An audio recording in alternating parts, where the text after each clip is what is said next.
આજે 5 રાજ્યોના ચૂંટણીના પરિણામોનો દિવસ છે। સવારથી જ જે આંકડા સામે આવી રહ્યા છે તેને રાજકીય પંડિતોને પણ ચોંકાવી દીધા છે। જી હા, જોઈએ અત્યાર સુધીના મોટી અપડેટમાં તો પશ્ચિમ બંગાળમાં આ વખતે ભાજપે તમામ સમીકરણો છે તે બદલી નાખ્યા છે। અહીં કુલ 294 બેઠકોમાંથી ભાજપે 170 થી વધુ બેઠકો પર લીડ કરી રહ્યું છે, જે ઐતિહાસિક જીત તરફનો સંકેત છે। જી હા, ટીએમસી નું ગણિત સાવ વિખરાઈ ગયું છે અને તેઓ 100 થી પણ ઓછી બેઠકો પર સમેટાઈ રહ્યું હોય તેમ જણાઈ રહ્યું છે।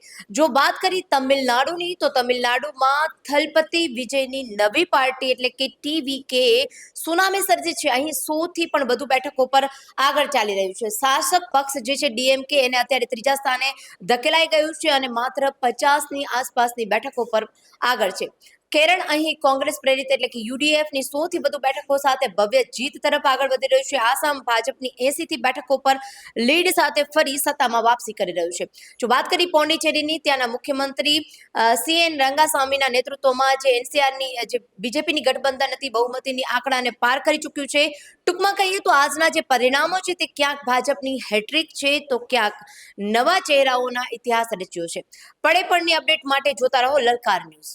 આપના પોતાના પ્લેટફોર્મ લલકારને લાઈક કરો, ફોલો કરો, સબસ્ક્રાઇબ કરો અને શેર કરો।